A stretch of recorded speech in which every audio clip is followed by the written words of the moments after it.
아가서 1장 5절에서 17절 말씀을 통해서 이 가정의 달을 맞아 신랑과 신부의 사랑이라는 제목으로 여러분과 함께 은혜 나누기를 원합니다. 우리 아가서를 읽을 때 보면 우리는 1차적으로는 솔로몬 왕과 슐람미 여인의 그 지구한 사랑을 배경으로 삼고 읽어야 하지만 만약 솔로몬 왕과 슐람미 여인과의 사랑만 생각한다면 아가서는 한편인 연애 소설밖에 되지 않습니다. 여러분 옛날에 여러분들 연애 편지 많이 써보셨죠? 저도 연애 편지를 많이 써봤습니다. 근데 그 연애 편지를 썼는데 한 사람도 이루어지지 않았습니다. 그 사람들하고는 다 헤어졌습니다. 여러분들도 아마 거의 헤어졌을 것입니다. 그게 바로 연애 편지인 것입니다. 신랑 솔로몬과 신부 슐람미 여인과의 사랑이 단순한 이 남녀 간의 사랑 차원에 머물지 않고 신랑 대신 그리스도와 영적으로 그리스도의 신부인 이 성도와의 지구한 사랑을 함축하고 있기 때문인 것입니다. 그래서 우리는 제일 먼저 이 사랑의 진행 과정을 우리가 한번 살펴볼 필요성이 있습니다. 제일 먼저는 이 사랑의 진행 과정에서 중요한 것은 서로 발견하는 것으로 시작하는 것입니다. 여러분 처음 단계가 무슨 단계라고요? 발견하는 단계인 것입니다. 솔로몬 왕은 슐람미 지역에 한 포도원을 가지고 있었어요. 왕이 이 포도원을 가지고 있으니까 이 포도원에 한 번씩 쉬러 오고 한 번씩 놀러 오고 한 번씩 그 포도가 잘 자라는지를 보러 오는데 그날따라 오니까 어떤 이 슐람미 여인이 자기 오라비와 같이 일을 하고 있는 그 광경을 보게 됩니다. 그래서 그 여인을 만나게 됐지 않습니까? 만나서 보니까 얼굴은 검게 거울렀고 얼굴은 시커먼데 근데 보면 어딘가 모르게 반짝반짝 빛나는 순기람을 발견하게 됐습니다. 그리고 그가 말하는 그 말끝마다 보면 아름다운 이 마음을 가진 것을 발견했습니다. 아마 여러분들도 그런 경우가 많겠죠. 여러분 사람을 만났는데 별것 아니었는데 서로 얘기해 보니까 이 마음이 아름다운 마음을 가지고 있는 것입니다. 생각지도 못했던 그 모든 말들이 그냥 쏟아지는데 여러분 이 남자들 허벌한 그런 남자들은 그냥 거기에 넘어가서 나중에 결혼을 하고 마는 사람도 있다고 합니다.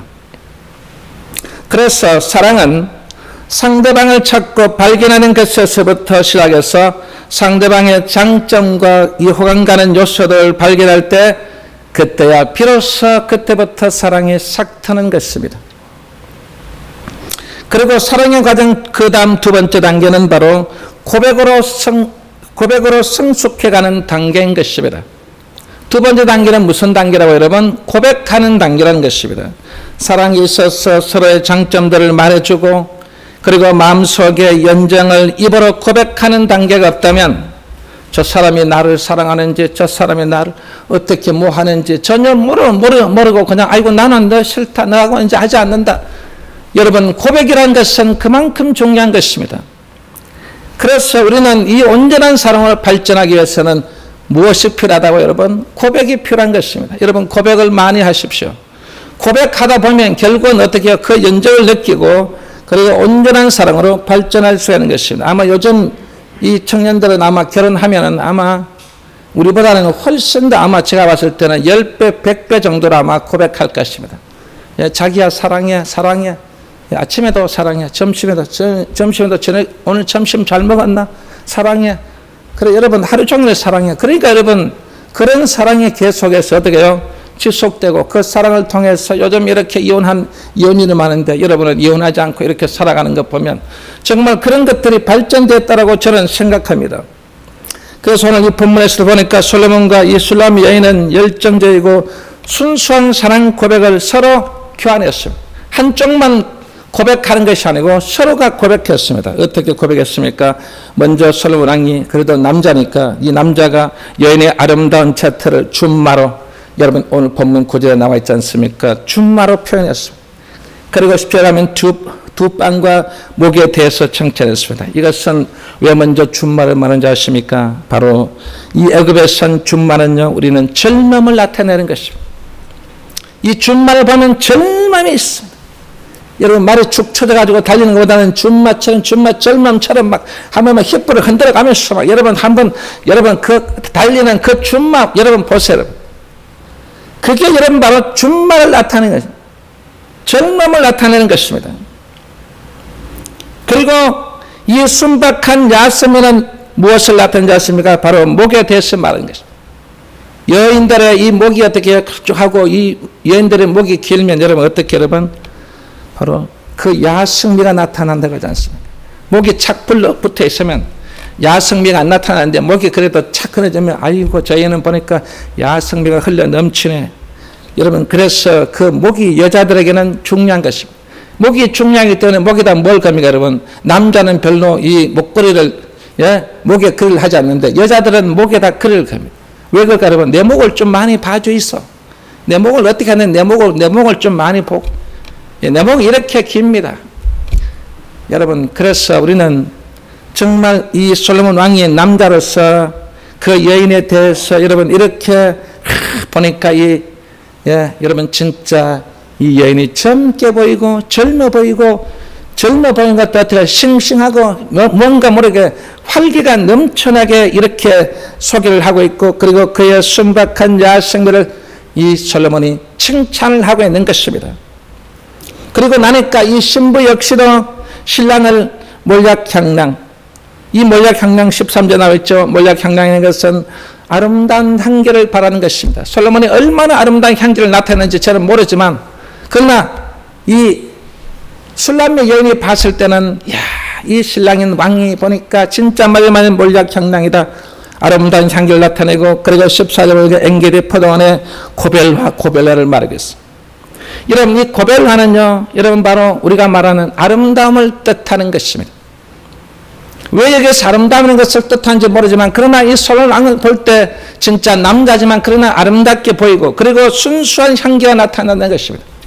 그렇게 여인이 많았었는데도 여러분 이 술람의 여인은 왜 그렇게 표현했는지 모르지만 그러나 그것은요 바로 자기가 사랑하기 때문인 것입니다. 사랑하면요 완전히 눈이 뒤집어지는 것입니다.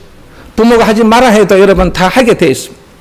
부모가 뭐 아무나 싫고 아무나 그래도 여러분 나중에 막 몸져 누워가지고 나는 그 남자하고 한 끼다. 절대로 나를 말리지 마라. 그래서 여러분 우리가 그런 것이 바로 다 무엇 때문에요? 사랑하기 때문인 것입니다. 그 사랑을 내가 아마 미리 그 남자에게 고백을 해놨기 때문에 이건 너는 누구도 어떻게 할 수가 없는 것입니다. 그래서 즉 양자는 서로 진정한 사랑의 대상으로 고백하고 있다는 것을 보여준 것입니다. 그리고 마지막 이 과정은 바로 행위로 완결이 된다는 것입니다. 마지막 과정은 행위가 필요한 것입니다. 오늘 본문 11절에 보면 왕은 신부를 위해 금사슬 은을 박아 만들리라. 금사슬에다가 뭘 박아서 은을 박았다는 것입니다.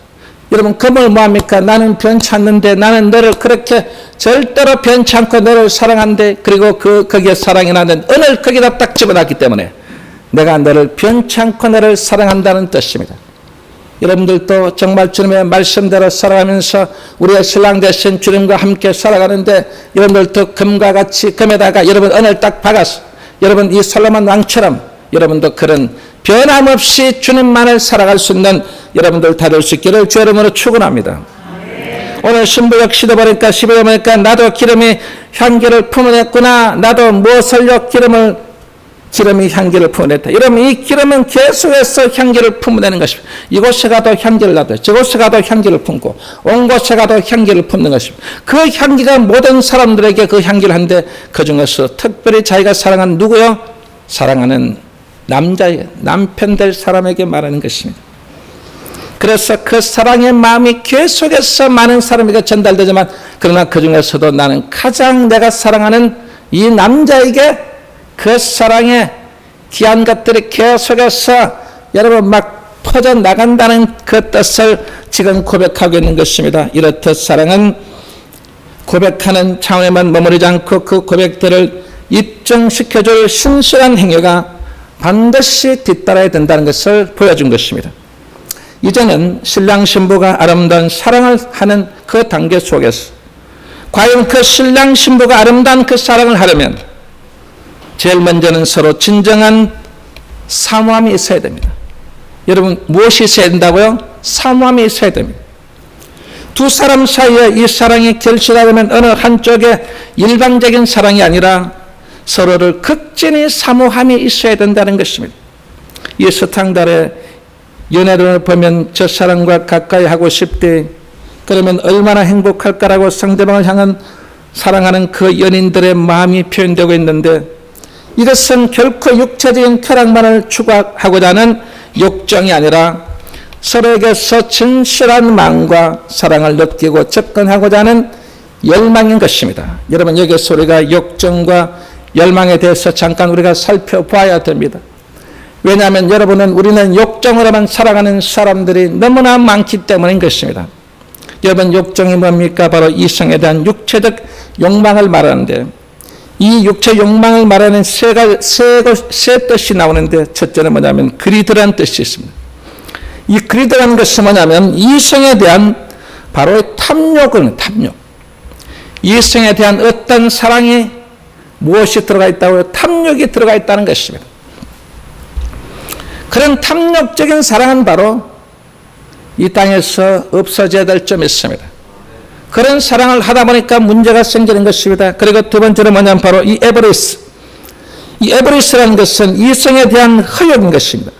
여러분, 허욕이 뭔지 아십니까? 분수를 넘는 헛된 욕심을 나타내는 것입니다. 그래서 우리가 부모들이 결혼시킬 때도 아이고야, 야야, 서로가 이래 서로 맞아야 되는데, 서로 안 맞으면 안 되는데, 서로가 그래도 너무 이렇게 많이 차이 나면 안 되는데. 여러분, 그 부모가 왜 그 얘기 많은지 아십니까? 바로 서로가 비슷해야 된다는 것입니다. 그래야만 우리가 어떤 헛된 욕심을 부리지 않는다는 것입니다. 그래서 나중에 보면 결국은 나중에 보면 한쪽과 양쪽이 너무 기울어지면 나중에는 헛된 욕심을 통해서 나중에 보면 결국은 서로가 헤어지게 된다는 것입니다. 여러분, 우리 부모님 말씀들 잘 들으시기 바랍니다. 어느 정도 끼리끼리 맞아야 된다는 것입니다. 너무 안 맞아도 여러분 그 결혼이 불행하다는 것입니다.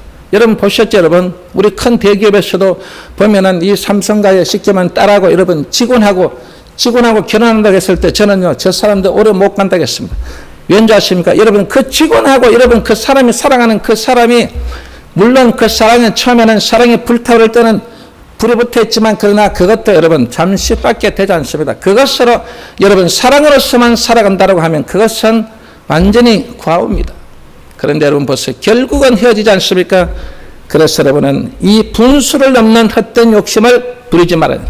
이성에는 어떤 모든 것이 서로가 필요한 것입니다. 그리고 세 번째는 바로 패션입니다. 이 패션은 이성에 대한 바로 우리가 주는 여러 가지의 모든 흥미를 말하는데, 무엇이든가 그들은 이성으로 흥미 속에 살아갑니다. 여러분, 흥미 속에서 살아가는 것이 과연 인생에서 끝까지 여러분 흥미롭게 살아갈 수 있을까요? 여러분, 살아갈 수 없기 때문에, 그래서 우리는 이런 욕정은 이 세 가지를 나타내기 때문에 이런 것을 다 배제시켜야 됩니다. 여러분은 욕정으로 이성에 대한 어떤 것이 살아서는 안 될 것입니다. 그럼 여러분에게 무엇이 필요할까요? 바로 열망이 있습니다. 바로 이 열망은 에스프레이션, 바로 이성에 대한 강한 소망이라는 뜻입니다. 강한 소망. 여러분은 사람은요, 어떤 사람을 만날 때도 소망, 먼저 모든 것을 행할 때도 소망, 여러분 하나님의 성전에 왔을 때도 소망을 가지고, 그리고 여러분이 주의 일을 할 때도 소망을 가지고, 여러분 남녀를 사귈 때도 소망을 가진 사람은요, 나중에 그 사랑이 식어지지 않는 것입니다. 왜일까요, 여러분? 나중에 이 서로의 소망이 같다면 그 소망을 향해서 달려가기 때문에. 그러면 사랑은 한 일부분이 밖에 될 수 없습니다. 여러분, 우리에게 가장 중요한 것은 사랑이 아니라 무엇이라고요? 바로 소망인 것입니다. 그것이 바로 이 에스프레이션, 정말 열망인 것입니다. 여러분에게 열망이 있기를 주 이름으로 축원합니다. 이 열망이야말로 여러분의 우리의 모든 인생, 정말 여러분의 강한 소망을 주면서 여러분이 앞으로 살아가는데 조금 더 부족함이 없게 될 것입니다. 이처럼 사랑은 서로를 간절히 원하고 서로 간에 깊고 진실한 사랑의 교제를 위해서 전심전력해야 할 것입니다.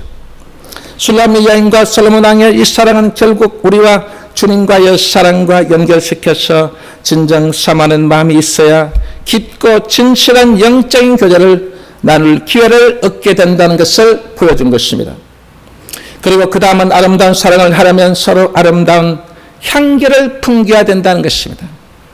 진실한 사랑은 서로에게서 풍겨오는 좋은 향기를 맡게 되는 것입니다. 여러분도 좋은 향기가 좋지 나쁜 향기가 좋습니까? 썩어 냄새 나는 그런 향기를 여러분 좋아하는 사람이 어디 계십니까? 그런 것들은 똥파리나 좋아하지.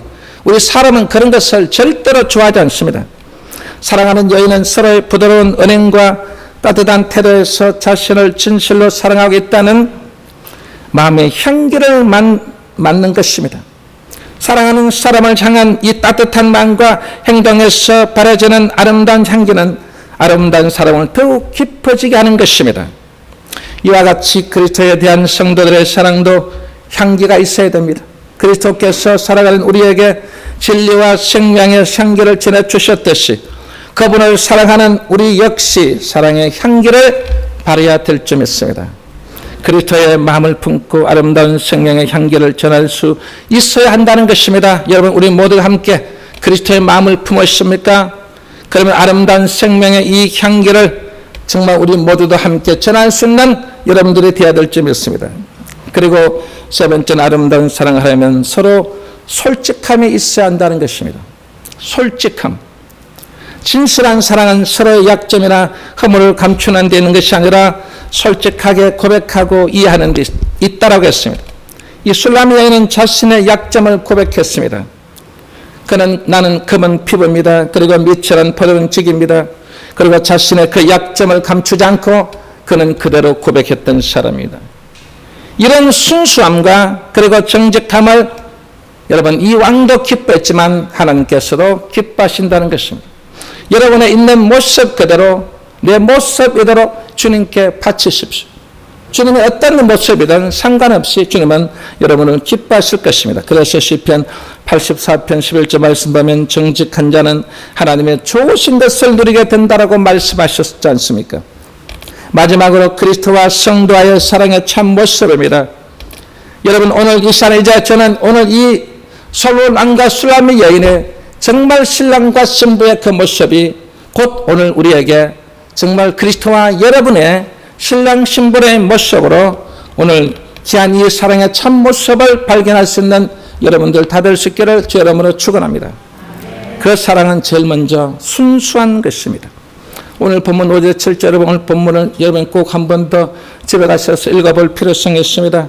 여러분 내가 진짜 주님의 앞으로 신부가 된다는 확신이 있는 사람들은 전부 집에 가셔서 꼭 읽으시기 바랍니다. 오늘 읽지 않은 분들은 아이고 나는 뭐 주님 내 신랑 안 돼도 된다. 나는 뭐 내가 뭐 무슨 주님의 신부가 되냐.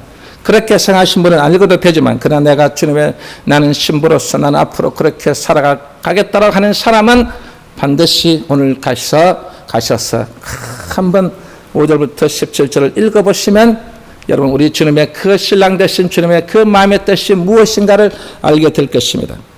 그래서 제일 먼저 그 사랑은 무엇이라고요? 순수한 것이라는 것입니다. 순수해야 됩니다. 우리가 사람이 살아가는데 사람이 그 순수하다는 것은 그만큼 큰 자기 자산을 갖고 있는 것입니다. 술람의 여인은 시골에 사는 포도원 저기가 여러분 한 나라의 왕과 사랑을 한다 말이 되겠습니까 여러분? 예? 누가 봐도 결코 이루어질 수 없는 사랑일 것입니다. 이 술람의 여인의 외모를 보세요. 결코 아름답지 않죠. 피부도 햇볕에 노출돼서 오늘 본문에 뭐라고 말했습니까? 계달의 장막이었습니다. 계달의 장막이 뭔지 아십니까? 거칠고 검은 피부색을 띠고 있다는 것입니다. 그 여인을 생각하면 거칠고 검은 피부를 생각하게 돼요. 연상을 하는 것입니다. 여러분 우리 모두가 사람은요 보면 그 보는 관점이 참 중요하지 않습니까? 그 여인을 봤을 때 처음 인상이 좋고 그리고 얼굴도 피부가 보얗고 여러분 하면 눈동자도 반짝반짝 빛나고 여러분 말하는 것도 너무너무 아름다우면 그 목소리가 너무 아름다우면 여러분 그것을 여러분 생각하게 돼 있어요. 그거 다 어느 누구다 이구동성 다 그렇지 않습니까? 그래서 탤런트를 뽑을 때도 보면 그 얼굴만 봐서 뽑지 않습니다. 얼굴이 아무리 예뻐도 그 말하는 그 말투가 아름다워야 되는 것입니다. 예, 그 말투가 진짜로 아름답고 이 청중들이 들었을 때 감동을 받을 수 있는 그런 목소리를 뽑는 거 아니겠습니까? 그래서 여러분 요즘 이 미스 코리아 출신들 보세요 여러분. 그 사람들 옛날에는 그냥 한마디로 하면 서서 보면 여자가 예쁘고 뭐 한번 뭐 하여튼 그 미를 통해서 모든 것이 그렇게 해서 아이고 저 여자 예쁘다 키도 크다 뭐하다 그랬죠. 그런데 요즘은요 그렇게 하지 않습니다. 요즘은 이제 합숙을 시켜서 서로 어떤 것을 서로 그 집에 있는 이 내면에 어떤 것을 생각하는지를 여러분 그 여자가 그 마음에 어떤 마음을 갖고 있는지 그리고 그 말씨가 고운지 그런 것을 다 체크하는 것입니다. 그래서 그걸 모두가 해서 여러분 그 체크한 종합적인 여러분 바로 종합적으로 이 미숫가루를 뽑는 것처럼 여러분 이렇게 술람의 여인은요 정말 게다르 장막처럼 거칠고 검은 피부에 있는 이 여인을 솔로몬이 성했을 때 그 말 성했지 않겠습니까? 그러니까 이 왕의 사랑을 받을 만한 조건이나 이유가 하나도 없었습니다. 그런데 왕이 왜 뽑았을까 여러분?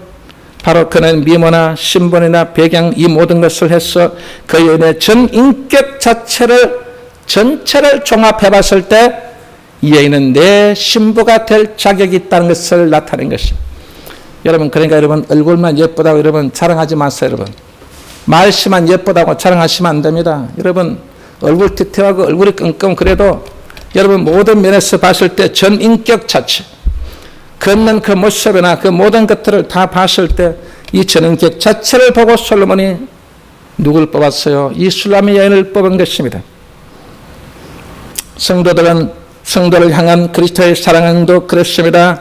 만약에 조건과 자격을 따졌더라면 우리는 아무도 그리스도의 신부가 여러분 될 수가 있을까 없을까요? 예, 될 수가 없는 것입니다. 우리의 조건 자격을 보면 우리는 도무지 여기에 뽑힐 확률이 없다는 것입니다. 그러므로 우리들도 술람의 여인처럼 부족한 자에게 베풀어지는 이 순수한 사랑을 노래하며 기뻐해야 할 것입니다. 왜요? 바로 우리 사랑하는 우리 믿음의 자녀들에게 정말 너희들은 보면 그래도 너는 참 마음이 순수하다. 그래도 너희 악한 마음을 가지 않고 그래도 우리 예수 믿는 사람들이 그래도 순수한 사람이 많지 않습니까 여러분? 예? 순수한 사람이 많습니다. 저 세상 사람들이 가서 살인하고 찌르고 난리지 우리 믿는 사람이 그런 사람이 어디 있습니까 여러분? 그러니까 사람이 뭔가 해도 말 한마디 해도 순수하다는 것입니다. 그러니까 여러분들을 뽑았다는 것입니다. 여러분의 어떤 조건과 자격을 봐서는 될 수 없지만 그러나 여러분이 그 순수한 그 사랑을 노래하고 그 순수한 모습을 볼 때 바로 우리 신랑 되신 주님께서 여러분을 선택했기 때문에 우리는 그 큰 사랑을 받은 것에 감사하는 마음으로 오직 순수한 사랑으로서 우리 모두 함께 사랑할 수 있는 여러분 공동체가 될 수 있기를 바랍니다. 그리고 그리스도와 성도와의 이 사랑의 이 참모습은 두 번째 단계는 그 사랑은 온전한 것이어야 됩니다. 온전한 것. 오늘 본문 9절에서 14절 말씀에 나와 있습니다. 사랑의 열기가 더해가면서 두 사람은 여러 가지 비유를 들어서 스럼없이 상대에 대한 찬사를 아끼지 않은 것을 볼 수 있습니다. 먼저 왕은 술람의 여인을 바로의 병거에 준말하고 술람의 여인은 왕 엥게르 포도원의 이 고별과 송이에 비기를 했지 않습니까? 그만큼 서로가 서로에 대하여 귀하고 사랑스러우며 향기롭고 보배없다는 뜻입니다. 이처럼 왕과 이 술람의 여인의 사랑은 세상의 그 무엇보다도 귀하고 그리고 보배로운 만큼 세상의 그 무엇과도 바꿀 수 없는 그리고 세상의 그 무엇으로도 끊거나 깨뜨릴 수 없는 온전한 것이었다는 것입니다. 아무리 세월이 흐르고 아무리 힘든 장애물이 가로막을지라도 변함없는 사랑이 필요한 것입니다. 그렇습니다. 신부는 교회를 향한 신랑 되신 그리스도의 사랑이 이처럼 온전한 것입니다. 실로 우리의 신랑 되신 그리스도께서는 우리 성도 한 사람 한 사람을 이처럼 아름답고 향기로운 존재로 결코 잃어버릴 수 없는 고귀한 존재로 여기며 살아가는 것이 바로 우리라는 점 믿습니다. 그래서 누가복음 15장 3절에서 24절 보면 세 가지의 비유가 납니다. 저는 오늘 여러분에게 두 가지 비유를 소개할까 합니다. 한 비유는 뭐냐면 양 100마리가 있습니다. 100마리를 주님께서 길려서 오늘 또 푸른 초장에 가서 맑은 시냇물가를 먹이고 그러고서 이제 그 장막에 들어옵니다. 들어와서 한 마리, 두 마리, 세 마리, 네 마리, 10마리, 90마리, 90마리 아니 내가 오늘 100마리 들어 나가는데 왜 한 마리가 없냐? 이 한 마리가 어떤 양이냐? 이 한 마리 어떤 양이라 하니까 옆에 있는 양들이 웃으면서 주님 그 양은요 맨날 말도 안 듣는 양입니다. 매일같이 말 안 듣고 매일같이 지장하고 매일같이 지가 제멋대로 살아가는 그 양이거든. 아마 제가 볼 땐 저 삼천포로 빠져가 저 어디 가서 저 허공에 또 먼 곳에 가지고 그 가서 흡을려 그걸 아마 보고 있을 것입니다. 그런 양은 이제 주님은 이제 아예 찾지도 마세요. 그 양은 죽든지 말든지 지 마음대로 놔두세요. 여러분 주님께서 그냥 놔두셨습니까? 99마리를 거기다 두고 주님께서 가려고 하니까 아이고 가지 마세요. 주님 왜 가십니까? 그 지금도 어디 있는지도 모르는데 왜 가십니까? 하니까 주님께서 뭐라고 말씀한 줄 아십니까? 바로 그 양도 내 신부다. 뭐라고요? 신부의 신부. 그 양도 뭐라고요? 신부의 신부. 여러분 물속에 우리가 이런 예를 많이 들죠. 여러분 물속에 저 빠진 사람을 석가모니가 보니까 뭐라고 말하니까 엇보로다. 너는 엇보로다 그랬지 않습니까? 그리고 그 예를 바라본 이 알라 신이 보면서 아이고 너는 알라의 뜻이다. 여러분 한마디 말하면 그 사람들은 왜 가서 구출하지 않았을까 여러분? 그것은 바로 주님께서는요 그 빠진 사람이 누군지 아십니까? 바로 주님의 자기의 신부이기 때문에 주님은 들어가셔서 구출한 것입니다. 여러분 신부도 아닌데 누가 지 맘대로 들어가서 거기에 여러분 그 가서 여러분 건질 사람이 여러분 있습니까 여러분? 과연 그런 사람 몇 사람 있겠습니까? 우리 청년 다 물어봅시다. 만약에 물속에 어머니가 빠지고 그리고 자기 애인이 빠졌어요. 누구를 제일 먼저 건지겠어요? 솔직하게 얘기해야 됩니다. 하나님 앞에 마음에 절대 그리낌 없이 여러분 마음에 가지고 있는 대로 말해야 됩니다. 자, 누구를 먼저 건지겠어요? 예? 한 사람을 건질 때 제일 먼저 한 사람을 건질 때 누굴 건지고 싶어요? 둘 다 건질 수가 없어요. 한 사람만 건져 나와야지 두 사람 다 못 건집니다 여러분. 한 사람 건지면 우리 우수한이 누구를 건지고 싶냐? 예? 그런 얘기 아니야. 수영을 잘하면 물속에 빠졌다는 말은 수영을 못하겠다는, 둘 다 어머니도 수영을 못하고 내 애인도 수영을 못하는 게라. 자기야 날 살려줘. 아이고 내 자식아 살려줘. 그러겠어요. 어떻게 해서 여러분? 누굴 살려야 돼요 여러분? 어머니 살려야 돼요? 애인이 또 있을 수 있어요? 아니 제가 한 얘기는 그 애인은 자기 신부예요. 신부라고 여러분. 애인이지만 신부라고 여러분. 얘들이 지금 현재 생활 때 여기에 어머니가 앉아 계시니까 이랬다 하면 저랬다 하면 나중에 오늘 만약에 용돈이 달라지고 뭐가 달라지겠다 여러분이 그렇게 말하지 못한 게 있는데 여러분은 자신 있게 말할 수 있어요. 왜냐? 여러분은 애인을 건져야 되는 것입니다. 신부를 건지는 거예요. 여러분. 신부를 건지니까 이 어머니가 뭐라 합니까? 이 아니면 자식아 내가 너를 지금까지 어떻게 길러놨는데 내가 너를 어떻게 길러 여러분. 다른 부모처럼 똑같이 길러야지 뭐 사료 새끼 이상 먹겠습니까 여러분?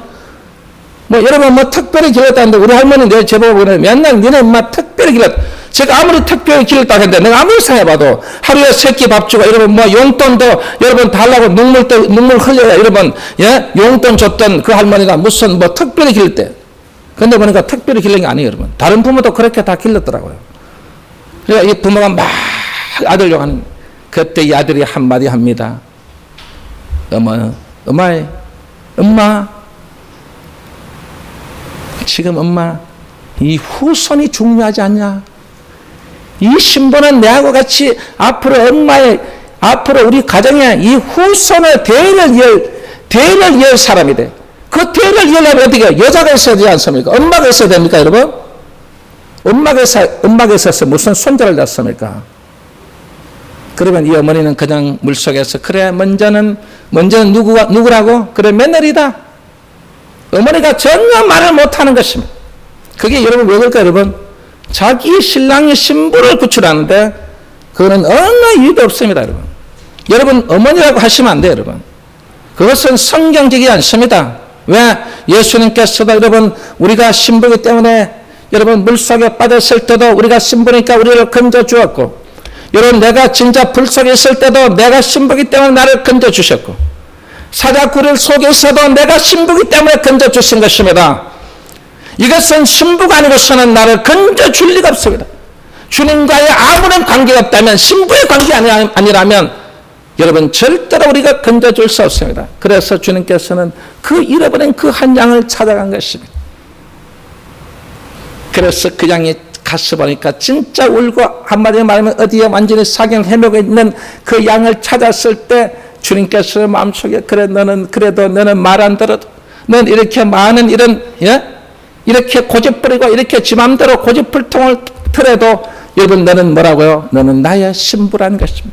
그게 어디에 증명해서 이 양을 탁 메고 가슴에 품고 이 양을 즐거워하고 감사하면서 돌아온 주님의 그 말씀인 것입니다. 또한 한 말씀 뭡니까? 두 아들이 있습니다. 아버지와, 이거는 아버지와 아들의 관계예요. 이 아버지와 아들의 관계는 끊을래야 끊을 수 없는 단계예요. 주님께서 왜 이 말씀을 했을까 여러분? 진짜로 아버지와 아들의 관계처럼 이 신랑과 신부의 관계를 말하는 것입니다.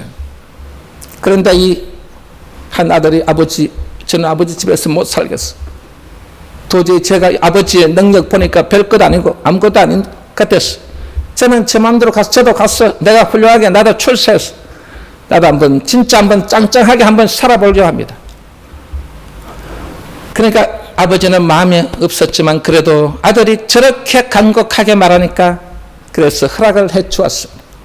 그래서 이 아들이 가서 이제 지 스스로가 살아봅니다. 살아보니까 처음에는 보니까 돈이 있으니까 여자들이 옆에 붙고 막 모든 사람 붙어내고 올라가니까 야 진짜 그렇구나, 진짜 내가 능력이 있구나, 내가 진짜 야 나도 이제 짱짱하게 살아갈 수 있겠다. 여러분 그런데 서서히 하루하루 지나가면서 여러분 보세요. 여러분 그 사람은 망해가고 있었던 것입니다. 그리고 나중에는 완전히 쪽팔을 찼어. 완전히 거지가 됐습니다. 이제는 아무것도 없는 진짜 그런 존재가 됐어. 나중에는 지엄열매, 대지 안 먹는 지엄열매 그거라도 안 먹으면 배고파서 못 삽니다. 그때 비로소 누구를 생각합니까? 바로 아버지를 생각하는 것입니다. 거기에서 가장 중요한 것이 뭔지 아십니까? 내가 아버지께로 돌아가면 아버지가 나를 용서해 주실까? 나를 받아주실까? 그게 자신이 없는 것입니다. 자신이 없으니까 이 아들이 마음속에 무엇을 품었습니까? 나는 돌아가서 아버지에게 회개하고 내 잘못을 뉘우치고 나서 나는 아버지의 종이 되겠습니다. 그 마음을 품고 아버지에게 돌아가는데 보니까 세상에 동구박 해가 스치고 있는 그 동구박에 저기 멀리 보니까 면 한 장본이 서 있는데 보니까 가만히 가서 보니까 여러분 누구십니까? 여러분 누구였습니까? 바로 아버지, 그 아버지가 바로 주님이시라는 것입니다. 주님께서 매일같이 나와서 그 동급박에서 누굴 기다린다고요? 여러분 주님은 아들을 기다리는 게 아니에요. 누굴 기다린다고요? 신부를 기다리는 것입니다. 그 신부가, 그 아들이 돌아와서 아버지 제가 이렇게 모든 것을 다 너무나 죄를 지어서 제가 이렇게 했습니다. 저는 이제는 아버지의 품권으로 하나를 사용해 주십시오라고 말했습니다. 이 아들 생각에는 나를 품권으로 생각할 줄 알았어요. 그런데 뭐라고 말했습니까? 너는 내 품권이 아니라 너는 내 아들이라고 말한 것입니다. 그것은 무슨 말입니까? 너는 바로 내 신부라는 뜻입니다. 신부가 아니고서는 나를 받아줄 수가 없는 것입니다. 여러분 과연 주님께서 이 아버지와 아들의 관계 얘기를 했을까요? 여러분 그게 아닙니다. 바로 그 신랑 되신 주님의 아버지시고 여러분 그 아들이 바로 그렇게 집 나간 그 아들이 바로 우리 신부라는 것입니다. 그래서 잃어버렸던 그 신부를 찾아서 그 신부와 함께 즐거워하고 잔치를 베풀고 여러분 모든 사람들에게 바라봐라 내 아들이 죽었다가 다시 살아온 내 아들이라고 말한 것처럼 여러분 주님께서는 이 자를 통해서 여러분 저 천국에서도 바라봐라 온 천사들의 저렇게 나를 버리고 갔던 저 내 신부가 다시 돌아와서 나에게 고백하고 아버지라고 고백하고 신랑이라고 고백하고 다시는 그러지 않겠다는 고백하는 그런 신부의 그 모습을 오늘 주님께서 말씀하신 것이 바로 잃어버릴 수 없는 고귀한 존재로 여기며 사랑의 그 단계 속에서 살아가는 사람이 바로 여러분의 사실을 명심해야 될 점 있습니다. 그 사랑은 온전한 사랑으로서 그 누구도 끊을 수 없는 사랑이라는 것을 여러분 잊지 말아야 될 것입니다. 그리고 마지막 단계는 그리스도와 성도의 이 사랑의 참모습은 그 사랑은 바로 순결한 것입니다. 순결해야 됩니다. 오늘 본문 15절에서 17절 말씀에 나와 있습니다. 신랑과 신부의 사랑은 무엇보다도 순결성에 그 가치가 있다고 했습니다. 그래서 오늘 본문 15절 보세요. 뭐라고 했습니까? 비둘기 같구나. 비둘기는 바로 순결과 바로 이 지조의 상징인 것입니다. 그래서 비둘기는요, 절대로 자기가 교배할 때도 그 수컷, 그 한 마리가 교배했으면 계속해서 그 비둘기와 여러 번 교배한답니다. 다른 새들은 이 수컷이 이것도 저것도 지와가 지 맘대로 하지만, 그러나 이 비둘기는요, 절대 그렇지 않답니다. 절대 다른 수컷이 오면요, 다 물리친답니다. 여러분, 이 새를 연구하는 분들이 연구를 해보니까, 다른 새들은 지 맘대로 여기도 주면 저기도 하고, 이거 하는데 여러분. 그런데 이 비둘기는요, 절대로 그러지 않습니다. 자기가 했던 교배했던 그 귀한 수컷하고 죽을 때까지 여러분 나중에 같이 교배. 여러분, 그래서 이 비둘기는 순결하고 지조의 상징. 그래서 우리 성경에 보면 비둘기 같죠. 여러분, 비둘기를 말씀했지 않습니까? 그게 바로 우리가 순결과 지조의 상징을 말하는 것이고, 그리고 16절에 보면 우리의 침상은 푸르고, 이 푸른 색은 무엇을 나타냅니까? 바로 청순함을 나타내는 것입니다. 청순함, 순결하다는 뜻입니다. 그리고 17절에 보면 그 침상은 백향목들보다 잣나무 석가래로 지은 튼튼한 즙으로 보호를 받는다는 것입니다. 바로 이 백향목들과 잣나무 석가래로 지은 그 집은 어떻게 튼튼하지 않습니까? 그 튼튼하다는 것은 보호를 받는다는 것입니다. 여러분, 신부가 보호를 받는다는 것입니다. 여러분, 순결한 것을 가지고, 청순함을 가지고 살아가는 사람은 반드시 여러분은 보호를 받을 줄 믿습니다.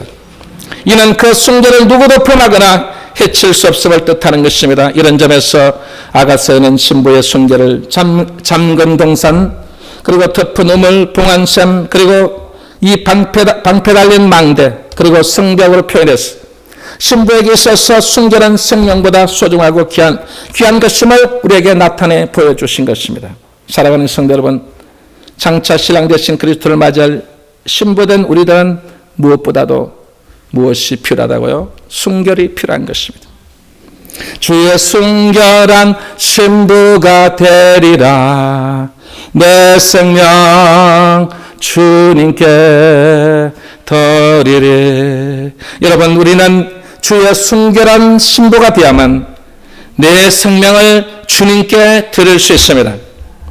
요한계시록의 마지막 날에 신랑을 맞이할 이 구원의 백성들은 요한계시록 7장 14절에 이렇게 말했습니다. 어린 양의 피에 그 옷을 씻어 희게 한 자들이라고 했습니다. 그 옷을 씻었다는 것은 순결한 것을 말하는 것입니다. 순결한 자가 바로 그 신랑을 맞이할 줄 믿습니다. 더러운 자가 여러분 그 흰 세마포 옷을 입혀주겠습니까? 순결한 자에게 여러분의 주님께서 여러분의 신부라는 증명해주는 세마포를 입혀주실 것입니다. 그래서 여러분들은 순결한 몸으로 신랑 되신 그리스도를 맞이할 수 있는 여러분들 다 될 수 있기를 주 이름으로 축원합니다.